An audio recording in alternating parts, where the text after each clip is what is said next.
अल्हम्दुलिल्लाहि नहमदुहु व नस्तईनुहु व नस्तगफिरुहु व नु'मिनु बिहि व नतवक्कलु अलैहि व नऊज़ु बिल्लाहि मिन शुरूरि अनफुसिना व मिन सय्यिआति अअमालिना मन यहदिहिल्लाहु फला मुदिल्ल लहु व मन युद्लिल फला हादिय लहु व अशहदु अन ला इलाहा इल्लल्लाहु वहदहु ला शरीका लहु व अशहदु अन्ना मुहम्मदन अब्दुहु व रसूलुहु अम्मा बअद फ़इन्न खैरल हदीस किताबुल्लाह व खैरल हदी हदी मुहम्मदिन सल्लल्लाहु अलैहि वसल्लम व शर्रल उमूरि मुहदसातुहा व कुल्ल मुहदसतिन बिदअह व कुल्ल बिदअतिन ज़लालह व कुल्ल ज़लालतिन फिन्नार। अऊज़ु बिल्लाहि मिनश शैतानिर रजीम। बिस्मिल्लाहिर रहमानिर रहीम। इन्नल लज़ीना आमनु व अमिलुस सालिहाति व अक़ामुस सलाता व आतवुज़ ज़कात लहुम अज्रुहुम इंद रब्बिहिम वला खौफुन अलैहिम वला हुम यहज़नून। या अय्युहल्लज़ीना आमनु तक़ुल्लाह व ज़रू मा बक़िया मिनर रिबा इन कुंतुम मुअमिनीन फ़इन लम तफ़अलू फ़अज़नु बिहर्बिन मिनल्लाहि व रसूलिहि व इन तुब्तुम फ़लकुम रुऊसु अम्वालिकुम ला तज़लिमूना व ला तुज़लमून व इन कान ज़ू उस्रतिन फ़नज़िरतुन इला मयसरह व अन तसद्दक़ू खैरुल लकुम इन कुंतुम तअलमून वत्तक़ू यौमन तुरजऊना फ़ीहि इलल्लाह सुम्मा तुवफ़्फ़ा कुल्लु नफ्सिन मा कसबत व हुम ला युज़लमून। मोहतरम हाज़रीन, अल्लाह तबारक व तआला ने इस दुनिया में हम पर और आप पर बेशुमार नेमतें इनामात फरमाए हैं जिन्हें हम गिन नहीं सकते। इन नेमतों में सबसे ज़्यादा पुरलज़्ज़त, सबसे ज़्यादा कीमती दौलत या नेमत क्या है? अहले इल्म ने कुरान और सुन्नत के मुतअद्दिद दलाइल की रोशनी में कहा कि सबसे कीमती नेमत, सबसे पुरलज़्ज़त अल्लाह रब्बुल आलमीन की नवाजिश जो हमको और आपको दी है अल्लाह ने, वो है अल्लाह की मारिफत, उसका ज़िक्र और उसकी इस मारिफत की बुनियाद पर हासिल होने वाला सुकून। जाहिर सी बात है कि ये लज्जत है। इसे मैं जो कह रहा हूं कि दुनिया की सारी लज्जतों नेमतों से ज़्यादा बढ़कर पुरलज़्ज़त है, इसे वही महसूस कर सकता है जो साहिब ईमान है। ज़ाक़ा ताअमल ईमान मन रज़िया बिल्लाहि रब्बा व बिल इस्लाम दीना व बि मुहम्मदिन सल्लल्लाहु अलैहि वसल्लम नबियन। ईमान की लज्जत उसने चखी जो अल्लाह के रब होने पर, इस्लाम के दीन होने पर और मोहम्मद सल्लल्लाहु अलैहि वसल्लम के नबी होने पर राज़ी हुआ। ये अपने माना में तफसील की मुतकाज़ी है। मैं सिर्फ ये कहना चाह रहा हूँ कि दुनिया में सबसे आला चीज़ जो हमको मिली है, दौलत, शोहरत, नाम और दुनिया के सारे असबाब, इनके मुकाबले में सबसे पुरलज़्ज़त नेमत अल्लाह ने जो दी है वो उसकी मारिफत है। उसकी मारिफत से एक इंसान को जो सुकून, इत्मीनान, रूहानियत हासिल होती है वो किसी नेमत में हासिल नहीं होती। चैन सुकून दुनिया में ये है। और इसके बिलमुकाबिल आखिरत में सबसे बेहतरीन नेमत क्या है? बंदा मोमिन मुत्तकी परहेजगारों के लिए अल्लाह ताला ने अपने इनाम का घर जन्नत बनाया है। उसका हम तसव्वुर नहीं कर सकते। जो सबसे आखिरी और सबसे अदना दर्जे का जन्नती, बुखारी मुस्लिम की हदीस के मुताबिक जन्नत में जाएगा, लंबी रिवायत के मुताबिक दाखिल होने के बाद ही वो कहेगा उअती तो लम युअता अहदु मिनल आलमीन, मुझे इतनी नेमतें, ऐसी दौलत मिली है, ऐसी नवाजिशें अल्लाह की तरफ से हुई हैं कि कायनात में किसी और को इतनी नेमतें मिली ही नहीं है। आखिरी और हल्के दर्जे का जन्नती बोलेगा। फिर दूसरे जन्नतियों के दर्जात किस मकाम के होंगे आप अंदाज़ा लगाएं। ये वो जन्नत है जहां तमन्नाएं ख़त्म हो जाएगी। दुनिया में अल्लाह के नबी सल्लल्लाहु अलैहि वसल्लम का सही इरशाद है कि दो वादियाँ सोने की मिल जाए तो इंसान तीसरे की तमन्ना करेगा। इंसान का पेट मिट्टी ही भर सकती है, कब्र में जाने के बाद ही तमन्नाओं का सिलसिला रुकेगा। लेकिन जन्नत में अल्लाह ताला, बुखारी मुस्लिम की हदीस है, जन्नतियों से पूछेगा कि हल तुरीदूना शैअन अज़ीदुकुम, क्या कुछ तुम्हें और चाहिए जो मैं तुम्हें बढ़ा कर दूं? तो जवाब देंगे जन्नती अलम तुबय्यिज़ वुजूहना, कि परवरदिगार क्या तूने हमारे चेहरों को रोशन नहीं बनाया, हमें जन्नत में दाखिल नहीं किया, जहन्नम से बचाया नहीं, हमने जो चाहा था उससे बहुत बढ़कर मिला है, अब क्या चाहिए? अल्लाह रब्बुल आलमीन कहेगा कि इन सब नेमतों से बढ़कर एक नेमत मैं तुमको अदा करता हूँ। फयक्शिफुल हिजाब, तो हिजाब हटा देगा और अल्लाह रब्बुल आलमीन अपना दीदार उनको अता फरमाएगा। अल्लाह तबारक व तआला के दीदार से। और एक रिवायत में बुखारी मुस्लिम के कि अल्लाह ताला कहेगा कि मैं तुम्हारे लिए उहिल्लु लकुम रिज़वानी, तुम्हारी रज़ामंदी, अपनी रज़ामंदी को तुम्हारे लिए मुकर्रर कर रहा हूँ। फला अस्खतु मिनकुम बादु औ कमा क़ाल, आज के बाद मैं कभी भी तुमसे नाराज़ नहीं हूँगा। तो बुखारी मुस्लिम की इन दोनों रिवायतों में यह बताया गया कि अल्लाह रब्बुल आलमीन की रज़ामंदी व रिज़वानुम मिनल्लाहि अकबर, सबसे बड़ी नेमत अल्लाह की रज़ामंदी और अल्लाह रब्बुल आलमीन के वजह करीम का दीदार, ये सबसे पुरलज़्ज़त नेमत होगी। जन्नत की नेमतें जिनको हम सोच नहीं सकते, उन तमाम नेमतों से बढ़कर अल्लाह का दीदार होगा। अल्लाह की याद व मारिफत दुनिया की सबसे लजीज नेमत और जन्नत की सबसे आला नेमत अल्लाह तबारक व तआला का दीदार। ये किसे मिलेगी? मुत्तकी परहेजगार लोगों के लिए, आला सिफ़ात वालों, आला सिफ़ात के हामिलीन के लिए। और ये मामूली बात नहीं है। दुनिया में हमारे सामने ऐसी बहुत सारी रुकावटें हैं जो इस मकाम बुलंद और अजीम तरीन लज्जत को हासिल करने के रास्ते में रुकावट बन जाती हैं। उनमें सरेदस्त वाज़े तौर पर जो चीज़ है, 3 चीज़ें हमारी दुश्मन कहलाती हैं कुरान और हदीस की रोशनी में। एक हमारा अपना नफ्स, एक शैतान। अल्लाह के नबी सल्लल्लाहु अलैहि वसल्लम जुमा के खुतबों में, मुख्तलिफ अज़कार में अपने नफ्स के शर से और शयातीन के शर से पनाह मांगने की तालीम देते रहे और हम और आप पढ़ते हैं। शैतान हमारा दुश्मन, हमारा अपना नफ्स, नफ्स से अम्मारा, नफ्स से जो बुराई पर उभारने वाला नफ्स है, वो नफ्स, नफ्सानी ख्वाहिशात जिसको कहते हैं, वो हमारा दुश्मन। और तीसरे, इन दोनों से मिलकर दुनिया की लज्जतें, ये हमारी तरफ खींचती हैं हमें। अभी हम लोग फारिग हुए गुज़िश्ता हफ्ते ही रमज़ान मुबारक के रोज़ों से, इबादात से। इसमें एक रुकने इस्लाम के तौर पर अल्लाह रब्बुल आलमीन ने रोज़े फ़र्ज़ किए थे। आपने रोज़े में जाना कि खाना पीना शहवत, बुनियादी तौर से इन तीनों चीज़ों से मुकर्ररा वक्त में रुक जाना, ये रोज़ा है। अपने आप को रोक लेना। खाना पीना ये लज्जतें हैं, जिस्मानी ज़रूरत भी है, और शहवत ये इंसान की नफ्स की ख्वाहिश और लज्जत, इसमें लज्जत भी है। इन चीज़ों को इंसान जब इसमें मुनहमिक हो जाता है, इन लज्जतों के पीछे पड़ जाता है, तो मादा परस्त और दुनियादार बन जाता है। दुनिया में दुनियादारी और मादा परस्ती से मुताल्लिक जितने नज़रियात हैं, सोशलिज़म, कैपिटलिज़म, फलाइज़म, ढिमाइज़म, जितने भी आपको मिलेंगे, वो बतन और फ़र्ज से ताल्लुक़ ज़्यादा रखते हैं, पेट और पेट के नीचे की ज़रूरियात से। हाँ, जानवरों और हैवानों की सतह पे इंसान को ले आया जाता है।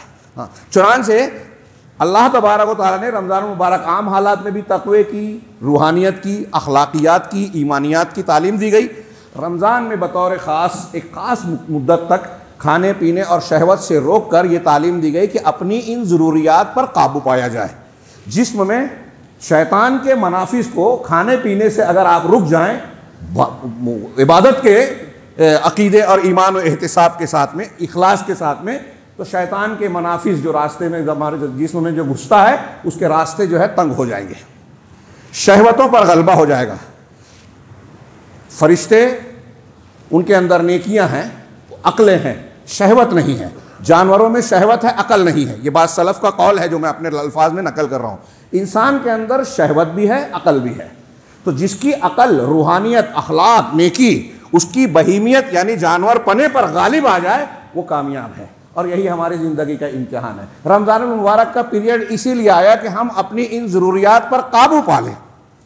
हाँ, नेकियां करने के बाद हमारे अंदर फरिश्तगी की सिफत गालिब आ जाए, जानवरों की, बहीमियत की, हमारी शहवानी ख्वाहिशात कमज़ोर पड़ जाएं और हम मुत्तकी परहेजगार हो जाएं, लअल्लकुम तत्तकून, ताकि तुम मुत्तकी बन जाओ। और मुत्तकी बन गए तो कुरानी इंसान बन जाओगे। कुरान से जुड़ गए तो अल्लाह की मारिफत, दुनिया की लजीज नेमत मिलेगी। और इस नेमत के साथ अगर दुनिया गुजार दी तो आखिरत में अल्लाह के दीदार की नेमत मिलेगी।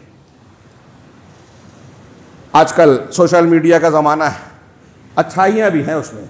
आम लोगों को भी देखा कि वो ये सवाल कर रहे हैं कि रमज़ान के बाद जायज़ा लीजिए कि क्या हम लअल्लकुम तत्तकून के ज़ुमरे में शामिल हुए, हम मुत्तकी बन गए, हमारे अंदर वो औसाफ और सिफ़ात पैदा हुई जो रोज़ों का मकसद बताया गया था। नेकी के कबूल होने की एक अलामत कुरान और हदीस में ये बताई गई कि और नेकियां करे आदमी। इन्नहुम आमनु, इन्नहुम फित्यतुन आमनु बिरब्बिहिम वज़िदनाहुम हुदा। जब ईमान लाए तो अल्लाह ने हिदायत में इजाफा किया। और जो टेढ़ा होता है, मुनाफिकत या कुफ्र इख्तियार करता है, गुनाह और सरकशी के रास्ते पे चलता है, तो अल्लाह ने फरमाया फलम्मा ज़ागू अज़ाग़ अल्लाहु क़ुलूबहुम, जब वो टेढ़े हो गए तो अल्लाह ने उनके दिलों को भी टेढ़ा कर दिया।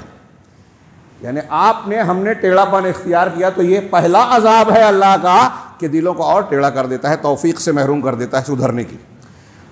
मुनाफिकीन के बारे में कहा फ़ी क़ुलूबिहिम मरज़ुन फ़ज़ादहुमुल्लाहु मरज़ा, उनके दिलों में रोग है, बीमारी है, निफाक की बीमारी है, तो अल्लाह ने उनकी बीमारी में और इजाफा किया। तो एक मोटा सा उसूल ये बयान करना चाहता हूँ कि नेकियों के कबूलियत का या नेकियों के करने का नतीजा ये होना चाहिए कि आदमी और नेकियों की तौफीक पाए, और बुराइयों का अंजाम जो बहुत सारे बुराइयों के नतीजे में आता है या अजाब की शक्ल में, उससे पहले एक बुरा नतीजा ये निकलता है कि बुराई के बाद इंसान और बुराई की दलदल में फंसता चला जाता है। हम और आप जायज़ा लें कि रमज़ान मुबारक के बाद हमारी क्या कैफियत है। हाँ, हज़रत इब्न उमर से मनक़ूल है कि किसी ने पूछा मुझे कैसे पता चले कि मेरा हज कबूल हुआ कि नहीं। कहा हज के बाद अगर आपकी ज़िंदगी हज के पहले से बेहतर है तो समझ लीजिए कि नेकियां कबूल हुई हैं, और अगर ऐसा नहीं है तो फिर अफसोस कीजिए, जायज़ा लीजिए, मुहासबा कीजिए। यही मैं रमज़ान मुबारक की मेहनतों के बारे में कहूँगा। हाँ, हमारे यहाँ हर तबका माशाअल्लाह रमज़ान मुबारक में एक माहौल तब्दील हो जाता है रूहानियत के साथ, रूहानियत का गलबा नज़र आता है, नेकियां बढ़ती नज़र आती हैं, इबादत मस्जिदें आबाद दिखाई देती हैं, पुररौनक दिखाई देती हैं। मैंने यहाँ कल्याण का भी मंजर देखा दौरान रमज़ान, माशाअल्लाह बड़ी खुशी हुई।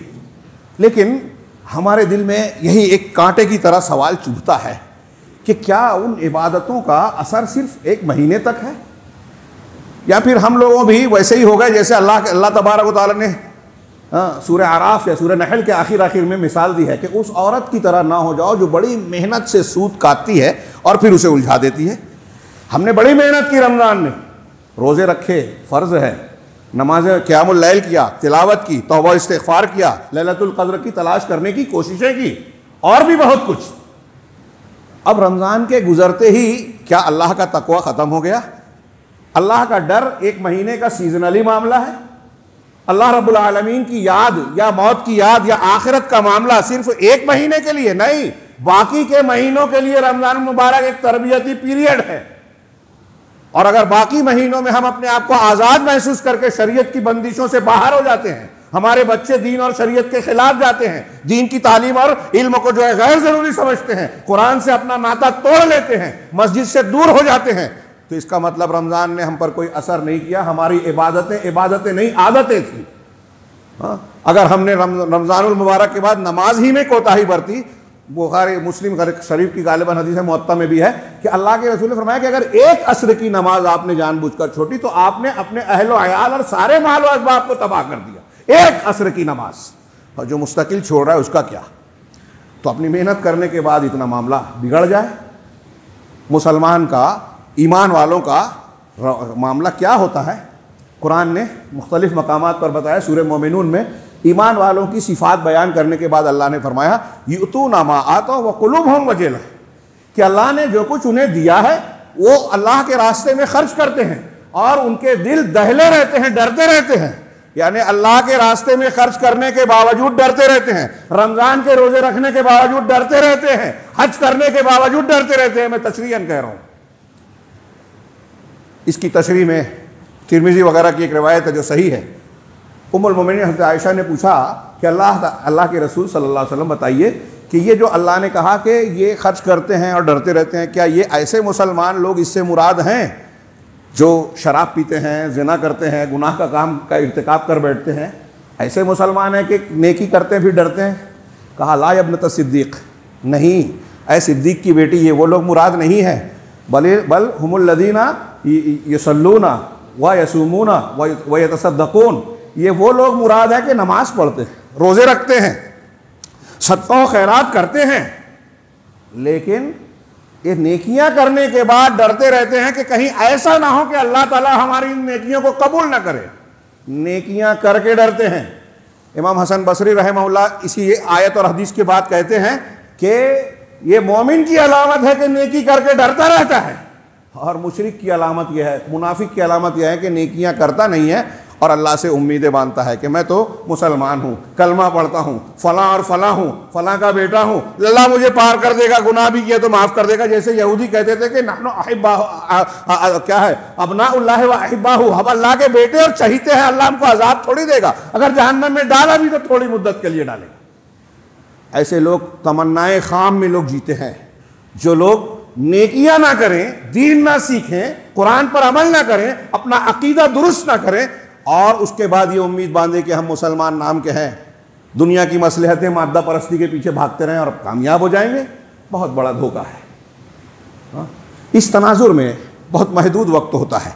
ये मैंने तमहीदन जो बातें अर्ज़ की कि रमज़ान के बाद हमारे यहाँ लोग ये तो कहते हैं आजकल माशाअल्लाह, मैंने कहा कई एक व्हाट्सअप देखे जो कल उलमा कहते थे आज अवाम में भी नकल करते हैं, वअबुद रब्बका हत्ता यातियकल यकीन, सूरह हिज्र की आखिरी आयत, कि अपने परवरदिगार की इबादत करते रहो यहाँ तक कि यकीन आ जाए।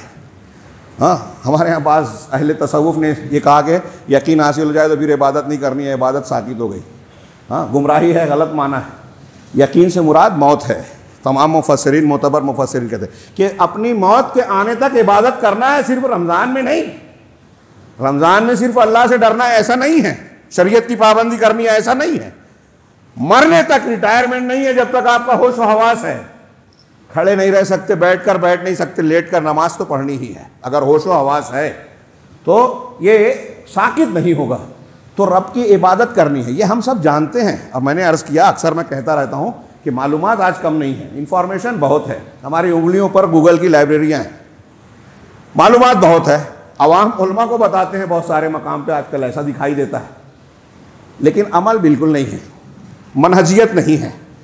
दीन की बुनियादें, नेकियों के फजीलतों की बातें तो होती है, किन बुनियादों पर अमल तबाह हो जाता है, किन बुनियादों पर हमारा अमल कबूल ही नहीं होता, अल्लाह के यहाँ मोतबर ही नहीं है, इसको जानने सीखने की कत की तड़प भी नहीं है। और अगर कोई बयान करे तो उसे कहते हैं इख्तिलाफी मसले पर बात कर रहे हैं। जिसके कबूलियत और रद में कबूलियत का इन्हिसार हो हमारे अमल का, कि हमारा अमल मेहनत करे कबूल ही ना हो, आप इख्तिलाफी मसला बोल के छोड़ दें और मेहनत करते रहें, ज़ाहिर आएगा जाए। बताइए क्या ये अक्लमंदी है?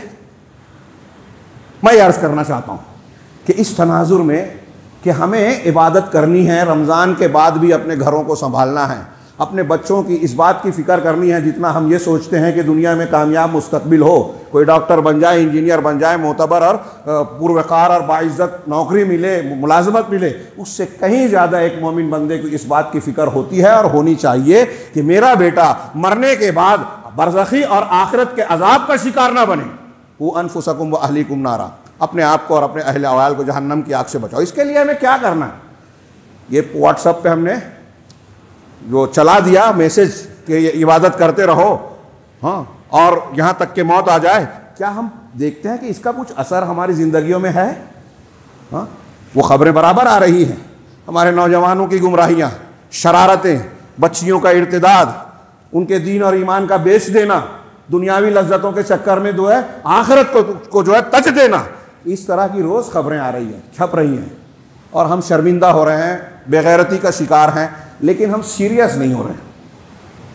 दीन के मामले में ऐसा लगता है हम सीरियस ही नहीं है। क्या वजह है? ये जो मैंने जो बातें बयान की, मुझे नहीं लगता कि कोई ऐसी बात है जो नई है, आप हजरात नहीं जानते या हम नहीं जानते, नौजवान भी जानते हैं। फिर फ़र्क क्या है? क्यों नहीं फ़र्क? क्यों जो है हम आमादा नहीं होते अमल की तरफ, उसकी तरफ मुतवज्जे नहीं होते, अपने आप को कायम नहीं कर पाते।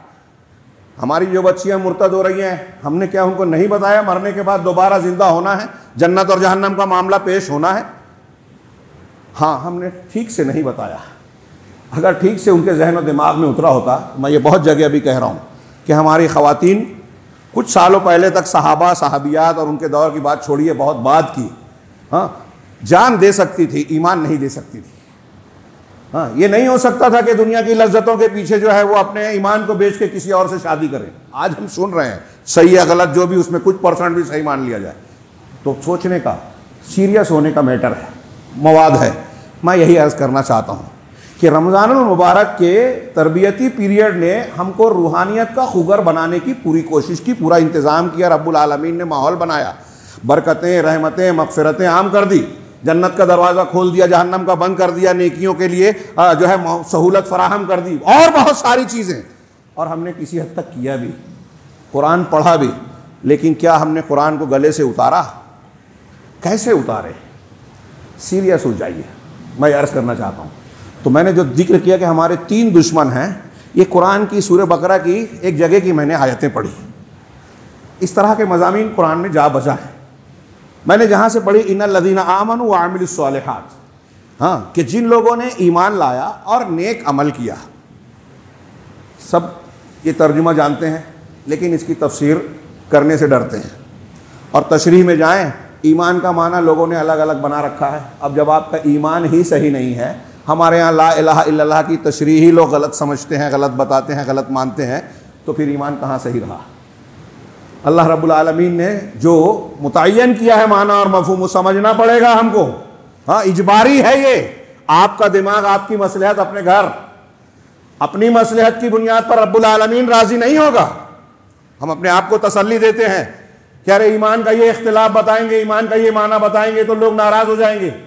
हाँ, मैंने अक्सर कहा है कि कितना बड़ा जुल्म है ये। ला इलाहा इल्लल्लाह ईमान की बुनियाद है, तौहीद है, सारे अंबिया की दावत है, कुरान का खुलासा है, दीन का खुलासा और निचोड़ है। इसकी तशरीह हमारे यहाँ बहुत सारे मुबल्लिगीन, दुआत, दानिश्वर गलत कर रहे हैं, और आप टोक नहीं सकते कि टोकेंगे तो कुछ लोगों को बुरा लगेगा। दीन फिर ईमान कहाँ रहा? गौर से, जो लोग ईमान लाए, अमल सालेह किया, अमल सालेह जो शरीयत के मुताबिक हो, आपकी समझ में आया, आप अमल करने लगे, उल्टे लटक के नमाज पढ़े, अल्लाह के यहाँ कबूल नहीं होगी। मन आमिल अमलन लैसा अलैहि अमरुना फहुव रद्द, यह हदीस है।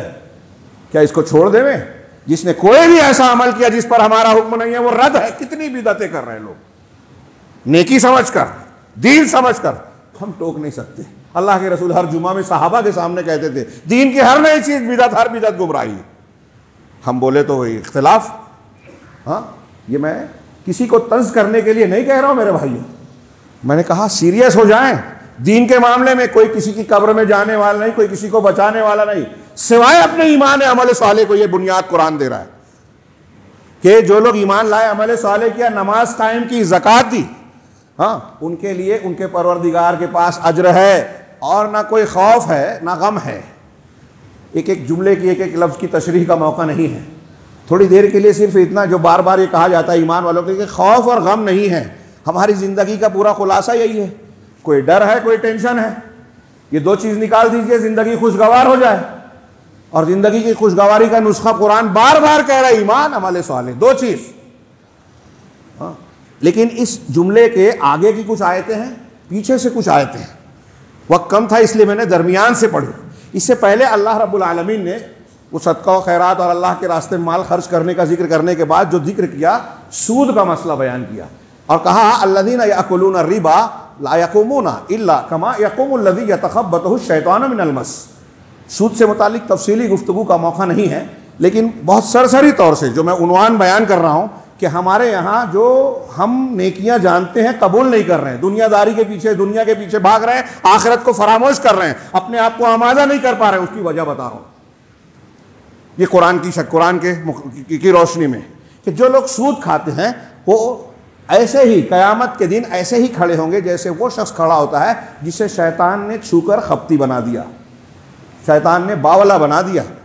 इससे पता चला शैतान बावला बनाता है, किसी को असर लगता है। ज़ालिका मौका नहीं है तफसील का, क्यों ऐसा है? शैतान छू कर खपती बना दे, ऐसे अपनी कब्रों से उठकर बावले, दीवाने और मस्त नशे की तरह चलेंगे। क्यों? ज़ालिका बिअन्नहुम क़ालू इन्नमल बैउ मिस्लुर रिबा। ये इस वजह से है कि उन्होंने ये कहा कि बै, हाँ, ये लेन देन, तिजारत, ये सूद की तरह है। हाँ, लेकिन अल्लाह ने कहा वह अहल्लल्लाहुल बैअ व हर्रमर रिबा, जबकि अल्लाह ने बै को, लेन देन को, तिजारत को हलाल किया और सूद को हराम किया। बुनियादी फ़र्क तो यही हुआ कि ये हलाल है, ये हराम है, और ये अकल का चालाक अपने आप को दानिश्वर कह रहा है। बड़ी बड़ी किताबें आजकल बहुत सारे ऐसे दानिश्वरान हैं, नहीं सूद के बगैर काम नहीं चलेगा, अमेरिका और यूरोप की तशरीह के मुताबिक कुरान को फिट करने की कोशिश कर रहे हैं, तो सूद को हलाल करने के रास्ते ढूंढते हैं। सूद की किस्में हैं, तिजारती सूद, ज़ाती सूद। तो तिजारती सूद तो हराम है, ज़ाती सूद हराम है, महाजन वाला। तिजारती जो है, कमर्शियल बैंक में जो अकाउंट होता है, उसमें कोई हर्ज नहीं है। हर किस्म का सूद, मैं बगैर तफसील के नतीजे की बात कर रहा हूँ, टाइम नहीं है, हर किस्म का सूद हराम है। और इंतहाई शदीद आगे उसकी मजम्मत आएगी। हाँ, बाज़ रिवायतों में है जिसको कुछ लोगों ने ज़ईफ़ कहा, लेकिन बाज़ अहले इल्म मुहद्दिसीन उसको मकबूल कहते हैं, सुनन इब्न माजा वगैरह की। सूद के 70 गुनाह के अगर 70 दर्जात किए जाएं तो उसमें जो सबसे अदना दर्जा होगा बुराई का वो ये कि आदमी अपनी माँ के साथ बदकारी करे।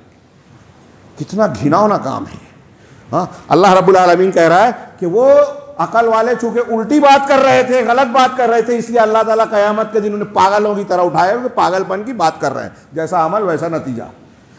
चुनांचे अल्लाह ने फरमाया फमन जाअहु मौइज़तुम मिन रब्बिह, तो अब जिसके पास उसके रब की जानिब से नसीहत आ गई, फंतहा, और वो रुक गया, फलहु मा सलफ, तो जो पहले गुजर चुका उसको बदला मिलेगा, यानी अब उसको अल्लाह माफ़ कर देगा।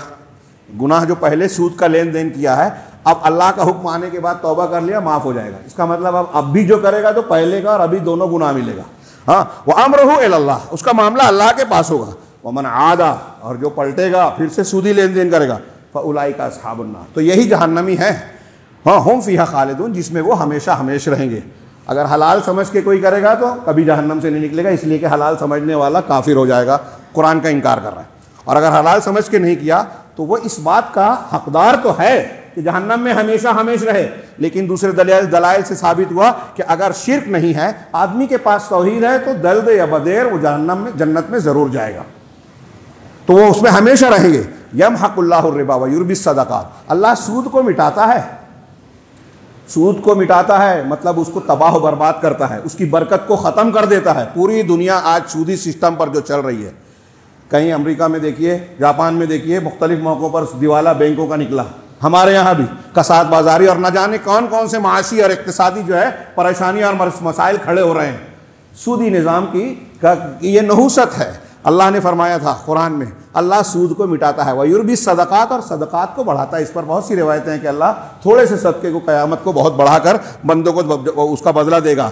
वल्लाहु ला युहिब्बु कुल्ला कफ़्फ़ारिन असीम, और अल्लाह हर नाशुक्रे गुनहगार को पसंद नहीं करता। तो जो ये हरकत कर रहा है वो गुनहगार है, नाशुक्रा है। अल्लाह ने उसके बाद कहा, जो मैंने आयत पढ़ी थी, इन्नल्लज़ीना आमनू व अमिलुस सालिहात, एक तो ये सूदी कारोबार करने वाले, शरीयत की मुखालफत करने वाले, और फिर दूसरे ईमान वाले। अब यहाँ रमज़ान के तनाजुर में हम जोड़ें कि ईमान लाया, नमाज कायम की, ज़कात दी, सदका व खैरात किया, नेकियां की, कुरान पढ़ा, तौबा की। हाँ, अब उसके बाद हमारे सामने दुनियादारी है। तो यहाँ मैं एक और भी जिक्र करूँ, सूरह आल इमरान में ग़ज़वा उहुद के आयतों के बीच में अल्लाह ने सूद के हराम होने का जिक्र किया। हाँ, तो अहले इल्म मुफस्सिरीन ने सवाल किया कि जंग के दरमियान के वाक़यात के बीच में अल्लाह ने सूद की हुर्मत का जिक्र क्यों किया? तो उसकी इल्लत लोगों ने बयान की कि ग़ज़वा उहुद में सहाबा कराम से एक गलती हुई थी। कितनी बड़ी नेकी की थी, अल्लाह के रास्ते में अपनी जान माल सब लगा दिया, लेकिन घाटी पर जो 50 सहाबा मुकर्रर किए गए थे, उनमें से 40 ने जगह छोड़ दी, इख्तिलाफ किया। रसूलुल्लाह सल्लल्लाहु अलैहि वसल्लम की सख्त तलकीन थी कि कुछ भी हो जाए आप यहाँ से नहीं हटना, लेकिन उन्होंने अपने अमीर रुमात से इख्तिलाफ किया और वहाँ से 50 में से 40 हट गए। कुरान ने इसका जिक्र किया कि तुमने नेज़ा किया, रसूल की मुनाफरमानी की, रसूल की भी और सिपह सालार एक गलती की, पीछे से हमला हुआ, 70 सहाबा शहीद हुए, रसूलुल्लाह सल्लल्लाहु अलैहि वसल्लम ज़ख्मी हुए, खौत की कड़ियाँ आपके रुखसार मुबारक में घुसी और पूरे वाक़यात आप जानते हो, जंग का नक्शा पलट गया। तो क्यों हुआ था ये? वो 40 भी माले गनीमत समेटने के लिए लपक गए थे। तो उलमा ने कहा कि माल की मोहब्बत ने उनको इस नाफरमानी और गलती की तरफ ले उभारा। और सूद जो है, सूदी लेन देन इंसान को माल की मोहब्बत का खुगर बनाता है, मादा परस्त बनाता है, दुनियादार बनाता है। और सूदी लेन देन, और यहाँ ईदे के मोमिनीन ज़कात सदकात करते हैं, और जो दुनियादार होता है वो सूद लेता है। सूद लेने वाला इंसान जो है, इंसानी शफकत मोहब्बत जो इस्लामी तालीमात का एक बहुत बड़ा मकसद है कि आप किसी को भूखा देखें तो भूखा, आप पेट भर के खा के सो नहीं सकते, वरना कयामत के दिन अल्लाह पूछेगा मुसलमान गैर मुसलमान नहीं, पड़ोसी है भूखा मर गया, भूखा सो गया, कि मैं भूखा था, तूने खाना नहीं खिलाया। हम जानते हैं ये सब तालीमात। तो इस्लाम ज़कात सदकात की तालीम देता है, अमीर की तरफ से गरीब की तरफ पैसे का बहाव हो, पैसा गर्दिश में हो, विरासत की तकसीम हो, सदका हो, खैरात हो। हाँ, हमारे इर्द गिर्द में कोई हाजतमंद हो और हम ऐश में रहें, ये जायज़ नहीं है। इस्लाम ने ये मिजाज दिया दूसरों के लिए कुर्बानी देने का। हाँ, और सूदी मिजाज क्या है? अगर आप सूद के लेन देन या मादा परस्त बन गए ना, तो आपका करीबी रिश्तेदार जो है वो हाजतमंद है, भूख से तड़प रहा है, घर में ऑपरेशन है, आपके पास पैसा है, आप नहीं देते, नहीं देंगे, सगे भाई के तरके में से हिस्सा जो है उसका बन रहा है, उससे मारने की कोशिश करेंगे, बहन और बेटी का हिस्सा मारेंगे। ये सूदी लानत के नताइज हैं, माल की मोहब्बत, मादी मोहब्बत। और जब ये मोहब्बत आई तो तकवा नहीं रहा, ईमान नहीं रहा, दुनिया के पीछे भागने का मिजाज, आखिरत को फरामोश कर देने का। मैं अक्सर कहा करता हूं कि आज के हमारे मामलात देखिए और सहाबा कराम के दौर के वाकयात पढ़िए तो ऐसा लगता है ना कि वो कहानी है, अफसाना है। हाँ, टाइम नहीं है। हज़रत आयशा सिद्दीक़ा रज़ी अल्लाह ताला अन्हा के पास अमीर मुआविया रज़ी अल्लाह ताला अन्हु ने सुबह के वक्त जो है 1 लाख दिरहम भेजा, 1 लाख, चंद घंटों में उन्होंने बांट दिया। बांदी ने कहा कि अरे आप रोज़े से थी, 1 दिरहम बचा लेती, गोश्त ले आती मैं, तो आप उसी से इफ्तार कर लेती। कहा पहले याद दिलाना था ना, बाद इतनी सब खर्च करने के बाद तुमने कैसे किया? सोचिए, थोड़ी देर के लिए अपने आप को रखिए, हम में से किसी के घर ऐसी रकम आए, क्या ऐसा मुमकिन है जो हज़रत आयशा सिद्दीक़ा रज़ी अल्लाह तआला अन्हा का अमल है कि हम अपने बारे में सोचे ही नहीं, बांट दे सब? ऐसा हो सको, ये कहानी नहीं लग रही है। हाँ, हज़रत हुदैफा रज़ी अल्लाह तआला, माफ़ कीजिए, हज़रत तलहा रज़ी अल्लाह तआला, 7 लाख दिरहम आया शाम में, बेचैन है। बीवी ने पूछा क्यों, नींद नहीं आ रही है? कहा जिसके घर में इतना पैसा हो कैसे सोएगा। मैं अक्सर कहता हूँ हमारे घर पैसा नहीं है तो नींद नहीं आती, वहाँ आता था तो नींद नहीं आती थी। कहा क्या टेंशन है? सुबह उठना, फ़ुकरा अंसार मुहाजिरीन में सहाबा में जो फ़ुकरा हैं उनको तकसीम कर देना। हाँ, बहुत अच्छी, सिद्दीक़ की बेटी हो, अबू बकर सिद्दीक़ की बेटी थी उनकी बीवी, बहुत सही मशवरा दिया। सुबह में चंद घंटों में बांट दिया। आखिर में बीवी नहीं आकर कहा कि घर के लिए भी कुछ है इसमें? कहा पहले याद दिलाना था, थोड़ा सा बचा था। 7 लाख बांट दिया चंद घंटों में। हम सोच सकते हैं? ये तो सहाबा की मिसाल। 4वीं सदी के इज़ इब्न अब्दुस्सलाम रहमहुल्लाह बहुत बड़े आलिम हैं। हाँ, किताब साहिब किताब हैं, इमाम का दर्जा रखते हैं। हाँ, शाम में थे, दिमश्क में। एक मरतबा कहत पड़ा, महंगाई बढ़ गई तो लोग अपने बागात और अपने खेतियाँ बहुत कम दाम में बेच रहे थे। बीवी ने कहा, बुलाया शौहर को, इज़ इब्न अब्दुस्सलाम रहमहुल्लाह को, ये मेरे पास सोने का डला है, बाज़ार में जाके बेच दीजिए आप, और जो है इसके बदले में एक अच्छा सा बाग ख़रीद लें। हम लोगों को दिल हो तो हम वहाँ सैर व तफरीह के लिए वक्त गुजारेंगे, शादाब पानी हो, अच्छी छाँव हो। ये गए, बेचे, वापस आए, कहा क्या बाग ख़रीद दिया? कहा हाँ, लेकिन आखिरत के लिए ख़रीदा। क्या मतलब? कहा मैंने जब डला बेचा, वापस लौटा तो मैंने देखा कि मुसलमानों में बहुत सारे लोग फ़ुकरा, मसाकीन, मोहताजीन, भूख प्यास से तड़प रहे हैं, हाजतमंद हैं।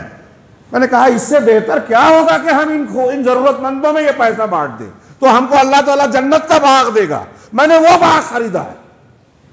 उस खातून ने शिकवा शिकायत नहीं की, बल्कि कहा जज़ाक अल्लाह खैरा, अल्लाह आपको जज़ाए खैर दे, बहुत सही काम किया आपने। ये ऐसे वाक़यात भरे पड़े हैं। हाँ, अभी मैं कई खिताब में मुझसे ये इयादा हो गया, लेकिन मैं इसको गैर ज़रूरी नहीं समझता। ये देखिए कि ये वाक़यात उनके फ़िक्र और जहन में क्या था, वो जो मिजाज था कि ज़रूरतमंद आया तो ये खर्च कर देना हमारे पास रखने के मुकाबले में ज़्यादा फ़ायदेमंद है। और हमारा मिजाज, भाई भाई का झगड़ा, हिस्से बकरे का, वालिद का इंतकाल हो गया, सालों गुजर गए, लोग बैठ के समझा के थक गए, मुफ्ती साहब फतवा दे रहे हैं, मानने को तैयार ही नहीं। मेरा हिस्सा ज्यादा है, 2 नस्लें गुजर गई, हिस्सा बकरा नहीं हो पाया। मैं यहाँ का नहीं जानता, हमारे यहाँ ये है, और कुछ अलग मुख्तलिफ मामलात नहीं है, क्योंकि हमारे यहाँ सूदी लानत का गलबा है, दुनियादारी है, मादा परस्ती है। लोग दुनिया की रौनक में आज हरामखोरी की तरफ, चोरी की तरफ, और न जाने ऐसी ऐसी हरकतों की तरफ जा रहे हैं जो कल हम किसी ईमान वाले के बारे में सोच नहीं सकते थे। ये अल्लाह रब्बुल आलमीन का फरमान देखिए, एक सूदी लेन देन करने वाला, एक ईमान वाला। अब उसके बाद अल्लाह रब्बुल आलमीन ने तंबीह की, या अय्युहल्लज़ीना आमनू तक़ुल्लाह व ज़रू मा बक़िया मिनर रिबा, ऐ ईमान वालों अल्लाह से डरते रहो, तक़वा इख्तियार करो। रोज़ा रखा था मुत्तकी बनने के लिए। हाँ, अब ये इस आयत की रोशनी में देखिए कि क्या हमारा रोज़ा, कितने ऐसे मुसलमान हैं रोज़ा रखा, बज़ाहिर तौबा की, इबादतें की, कुरान पढ़ा, कुछ ऐसी मिसालें मिलती हैं कि भाई सूदी लेन देन करता था, इस रमज़ान में उसने तौबा करके सूद ख़त्म कर दिया। किसी भाई का हक बाकी था, उसने अपना हिस्सा दे दिया या उससे माफ़ करवा लिया कि आप नहीं दे सकता लेकिन माफ़ कर दो, थोड़ा मोड़ा लेके मामला क्लियर कर लो। हाँ, रिश्ते कटे हुए थे, रिश्तेदारियां कटी हुई थी, हाँ, बातें बंद थी, तो किसी भाई ने भाई से जाकर, रिश्तेदार ने रिश्तेदार से जाकर माफ़ी मांगी हो कि अल्लाह वास्ते मैं मामला ख़त्म करता हूँ, क्योंकि कुरान आया है, रमज़ान आया इसलिए कि हम मुत्तकी बन जाएं। तो मुत्तकी का मतलब ये कि शरीयत पर अमल करने वाले। अब अल्लाह कहता है रिश्ता जोड़ो, काटो मत। रिश्ता काटने वाला जन्नत में नहीं जाएगा, तो मैं जन्नत में जाना चाहता हूँ, आपसे रिश्ता जोड़ रहा हूँ। ऐसे कुछ वाक़यात आजकल हम सुनते हैं, सहाबा में, ताबईन में, तबे ताबईन में सुनाई देते थे, क्योंकि वहाँ ईमान और अमल साले था, वहाँ रमज़ान की रूहानियत थी, वहाँ सूदी लानत की मादा परस्ती वाला मिजाज नहीं था। हाँ, चुनांचे अल्लाह ने फरमाया कि तुम अल्लाह से डरते रहो, मुत्तकी बनो रोज़ा रखने के बाद। हाँ, वज़रू मा बक़िया मिनर रिबा, और जो सूद तुम्हारा बाकी रह गया उसे छोड़ दो। हाँ, इन कुंतुम मुमिनीन, अगर तुम ईमान वाले हो। हैं हम ईमान वाले? ये कुरान कह रहा है, मैं नहीं कह रहा हूँ। रब्बुल आलमीन हमारा परवरदिगार, हम सब का पैदा करने वाला, कि अगर ईमान वाले हो ना तो जो सूदी लेन देन करके कुछ लेना देना बाकी है ना, सूद छोड़ दो। हाँ, फ़इन लम तफ़अलू, अगर तुमने ऐसा नहीं किया, फ़अज़नु बिहर्बि मिनल्लाहि व रसूली, तो अल्लाह और उसके रसूल से जंग के लिए तैयार रहो। हाँ, अल्लाह और उसके रसूल की तरफ से तुम्हारे लिए ऐलान जंग है। व इन तुम, हाँ, कितनी बड़ी बात है, वक्त नहीं है इसलिए मैं आगे बढ़ रहा हूँ। हज़रत इब्न अब्बास रज़ी अल्लाह तआला अन्हु इस आयत की रोशनी में कहते हैं कि अल्लाह ताला ने कहा है कि जो सूदी लेन देन मुसलमान होते हुए अगर नहीं छोड़ रहा है तो अल्लाह रसूल से जंग। इसलिए एक मुस्लिम हाकिम और काजी का काम है कि अगर इस्लामी ममलकत में कोई आदमी सूदी लेन देन से तौबा नहीं करता, नहीं छोड़ता, तो उसकी गर्दन मार दे, क्योंकि वह अल्लाह रसूल का दुश्मन है। हज़रत इब्न अब्बास तर्जुमानुल कुरान कह रहे हैं। हाँ, हमारे यहाँ लोग फतवा ढूंढते हैं, मौलवी साहब को तोहफा दे के रास्ता निकालने की बात करते हैं कि कुछ रास्ता निकालिए, कैसे तरक्की करेंगे। सूद से तरक्की नहीं होगी मेरे भाइयों। वक्त होता तो मैं उस पर यमहकुल्लाहु रिबा पे कहता। दिखाई देता है कि एक आदमी टर्नओवर बड़ा कर रहा है, लेकिन अल्लाह ने कहा कि उसे मिटाता है। सूद खोर का अंजाम बेबरकती और तबाही हलाकत होना ही है, ये तय बात है, हमारा यकीन होना चाहिए। कुछ दिन, थोड़े दिन अल्लाह छूट देता है तो आदमी गलत फहमी में मुब्तला, उसमें बरकत नहीं होती, उसमें फ़ायदे नहीं होते, उसके अच्छे नताइज नहीं होते। हाँ, अल्लाह ने आगे फरमाया व इन तुम फलकुम रुऊसु अम्वालिकुम। और फिर सूदी हराम खोरी का एक नुकसान एक मोमिन के लिए बहुत बड़ा है, जो मैं अक्सर कहता हूँ। आप रमज़ान के रोज़े रख रहे हैं, हम रख रहे हैं, नमाज़ पढ़ रहे हैं, दुआएं कर रहे हैं। हाँ, बिल्कुल साफ हदीस है, टाइम नहीं है कि मैं पूरी रवायत पेश करूँ सही मुस्लिम की, कि अगर हराम खाता है आदमी तो अल्लाह दुआ कबूल नहीं करता, दुआ कबूल नहीं। अब हम हराम खोरी कर रहे हैं, सूदी लेन देन कर रहे हैं, दूसरों का हक मार रहे हैं, जुल्म कर रहे हैं और इबादत भी कर रहे हैं, क्या फ़ायदा। हाँ, अल्लाह के रसूल सल्लल्लाहु अलैहि वसल्लम ने कुरान में हदीस में फरमाया कि जब एक बंदा सफ़र करता है, वही मुस्लिम की हदीस, सफ़र करता है, बाल परागनता है, मुसाफिर की दुआ अल्लाह कबूल करता है। अल्लाह कहता है मुझसे मांगो दूंगा। फैलाए हुए हाथ को खाली लौटाने से अल्लाह शर्माता है। लेकिन उस हदीस में है कि एक आदमी लंबा सफ़र, परागंदा बाल हाल है उसका, हाँ, ऐसे आदमी की दुआ रद्द नहीं होती। लेकिन जब वो दुआ मांगता है या रब या रब या रब कहता है, तो रब्बुल आलमीन की तरफ से ये जवाब होता है कि मलबसहु हरामुन मतअमुहु हरामुन व गुज़िया बिल हराम फअन्ना युस्तजाबु लह। उसका खाना हराम है, लिबास हराम है, हराम ग़िज़ा खाई है, उसकी दुआ कैसे कबूल की जाए? नहीं की जा सकती। अब हम बहुत सारा यहाँ इस तनाजुर में हम रमज़ान के बाद का और अपने अमाल का जायज़ा लें। व इन तुम फलकुम रुऊसु अम्वालिकुम, अगर तुमने तौबा कर ली तो तुम्हारा असल माल के तुम हकदार हो। ला तज़लिमून वला तुज़लमून, ना तुम जुल्म करो और ना तुम पर जुल्म किया जाए। तुम जुल्म ना करो, सूद लेकर जितनी रकम है उससे ज़्यादा लेकर ये तुम करोगे तो जुल्म करोगे। हाँ, ये बहुत बड़ा जुल्म है। हाँ, और लालच, हिर्स, खुदगर्जी है ये। और अगर तुम्हारा माल, असल माल भी ना दिया जाए तो तुम पर जुल्म होगा। तो ना तुम जुल्म करो, ना तुम पर जुल्म किया जाएगा। व इन काना ज़ु उसरतिन फ़नज़िरतुन इला मयसरा। आगे कुरान की आयत कह रही है कि अगर कोई शख्स तंगदस्त है तो उसको फिर मोहलत, क्या नाम है, खुशहाली और कुशादगी होने तक मोहलत दी जाए। यानी आपने जिसको कर्ज दिया है ना, उससे पैसा बढ़ा के लो, आप महाजन की तरह 100 रुपया दे के 110 लो, ये तो हराम ही है। अल्लाह ताला कह रहा है कि अगर कोई तंगदस्त है, आपने उसको कर्जा दिया है ना, तो उसको मोहलत दो, फ़र्ज़ है ये, मोहलत दीजिए। बहुत सी हदीसें इस सिलसिले की फजीलत में। क़यामत के दिन एक बंदा अल्लाह ताला उससे पूछेगा मैंने तुझको बहुत नवाजा था, तूने क्या किया? अल्लाह मैंने कोई नेकियां तो नहीं की, लेकिन तूने मुझे दौलत दी थी, मैं लोगों को कर्ज दिया करता था और अपने बच्चों से, मुलाजिमीन से कहा करता था कि इनके साथ जो मकरूज है ना उनके साथ नरमी बरतना, तजावुज़ करना, माफ़ करना, उनके साथ उनको ढील देना। अल्लाह ताला कहेगा कि जब तूने मेरे बंदों के साथ इस तरह का सुलूक किया, उनसे तजावुज़ किया, तो तू ज़्यादा हकदार है कि मैं तुझसे तजावुज़ करूँ या तुझे माफ़ किया। बंदों के साथ जैसा करोगे अल्लाह आपके साथ करेगा। बंदों का हक मारोगे अल्लाह आप पर जालिम मुसल्लत करेगा। जालिम मुसल्लत है हमारे ऊपर। तो अल्लाह ताला कह रहा है, बाज़ रिवायतों में है कि अगर कोई शख्स किसी को कर्ज देता है तो रोज़ाना उतना सवाब मिलेगा सदका करने का। हाँ, मुद्दत पूरी होने के बाद ढील देता है तो डबल सवाब मिलेगा। इस तरह की फजीलत की और भी हदीसें हैं। अल्लाह तबारक व तआला जो सूद देगा अजर व सवाब की शक्ल में, जन्नत की शक्ल में, वो जायज़ है, वो हमारी ज़रूरत है। और दुनिया में पैसे पर पैसे बढ़ाना ये बेगैरती है, ये जुल्म है, खुदगर्जी है, बेमुरव्वती है, नाजायज़ और हराम है। इस्लाम इसकी इजाज़त नहीं देता। तो कह रहे हैं वअन तसद्दक़ू खैरुल लकुम, और अगर तुम सदका और खैरात कर दो, छोड़ दो, ढील दे दो, जो कर्ज है उसमें कुछ कम कर दो, बढ़ा के लेना तो दूर की बात है, तंग दस्त है तो चलो 2000 है 1000 दे देना, हाँ, या पूरा का पूरा माफ़ कर दो, खैरुल लकुम, ये तुम्हारे लिए बहुत बेहतर है, इन कुंतुम तालमून, अगर तुम्हें इल्म हो। आखिरी आयत, यहीं पर बात ख़त्म कि अल्लाह तबारक व तआला का ये उस्लूब है कुरान और हदीस का कि हमको याद दिलाता है। हाँ, हमको ये जो नसीहत की बातें व्हाट्सअप पे और इधर उधर चलती है लेकिन हम मानते नहीं हैं, तो गोया ये बुनियादी जड़ पर जो है वार किया अल्लाह तबारक व तआला ने कि वत्तक़ू यौमन तुरजऊन फीहि इलल्लाह, और उस दिन से डरो, उस दिन से डरो जबकि तुमको अल्लाह की तरफ लौटाया जाएगा, तुम अल्लाह की तरफ लौटोगे। सुम्मा तुवफ़्फ़ा कुल्लु नफ्सिन मा कसबत, और फिर क्या होगा कि हर नफ्स को जो उसने कमाया है पूरा का पूरा बदला दिया जाएगा। वहुम ला युज़लमून, हाँ, और उनके साथ जुल्म नहीं होगा। जो हमने किया है ज़र्रा बराबर नेकी की है सामने आएगी, जैसा कि आप जानते हैं, ज़र्रा बराबर बुराई की है सामने आएगी। वो क़यामत का दिन आने वाला है। ये कहते हैं कुरान की सबसे आखिरी आयत है। हज़रत इब्न अब्बास का जुमला है, आयत रिबा, और ये आयत सबसे आखिरी में नाज़िल है। हमको आपको अल्लाह ने डराया है, उस दिन से डरो। हाँ, बड़ा भयानक दिन है।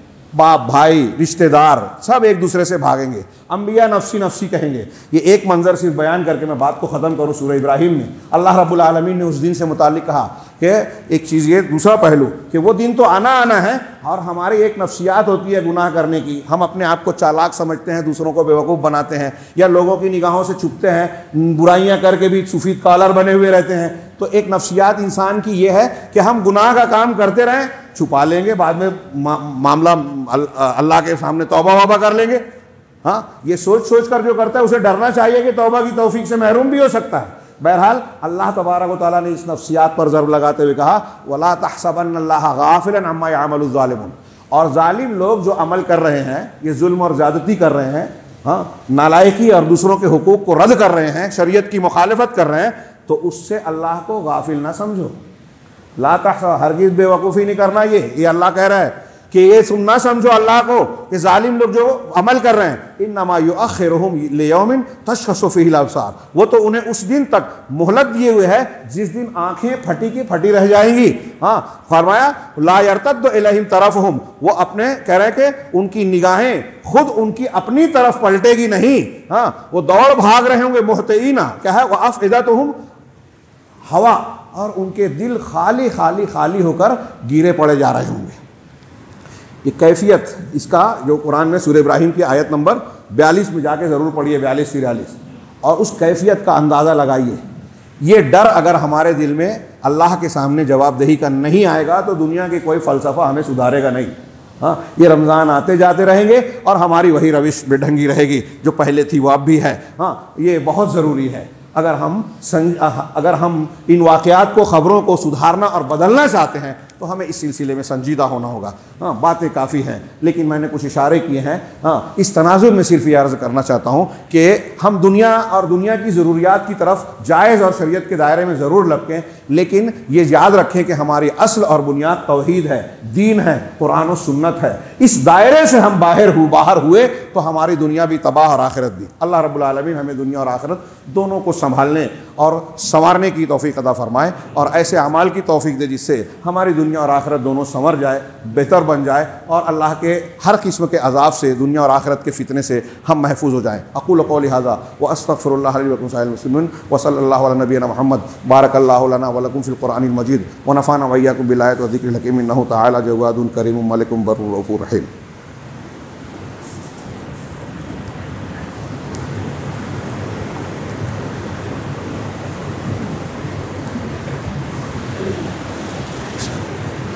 अल्हम्दुलिल्लाहि नहमदुहु व नस्तईनुहु व नस्तगफिरुहु व नु'मिनु बिही व नतवक्कलु अलैहि व नऊज़ु बिल्लाहि मिन शुरूरि अनफुसिना व मिन सय्यिआति अमालिना मन यहदिहिल्लाहु फला मुज़िल्ल लहु व मन युज़लिल फला हादिय लहु व अशहदु अन ला इलाहा इल्लल्लाहु वहदहु ला शरीका लहु व अशहदु अन्ना मुहम्मदन अब्दुहु व रसूलुहु अम्मा बअद इन्नल्लाहा व मलाइकतहु युसल्लूना अलन नबी या अय्युहल्लज़ीना आमनू सल्लु अलैहि व सल्लिमू तस्लीमा अल्लाहुम्मा सल्लि अला मुहम्मदिन व अला आलि मुहम्मद कमा सल्लैता अला इब्राहीम व अला आलि इब्राहीम इन्नका हमीदुम मजीद अल्लाहुम्मा बारिक अला मुहम्मदिन व अला आलि मुहम्मदिन कमा बारकता अला इब्राहीम व अला आलि इब्राहीम इन्नका हमीदुम मजीद।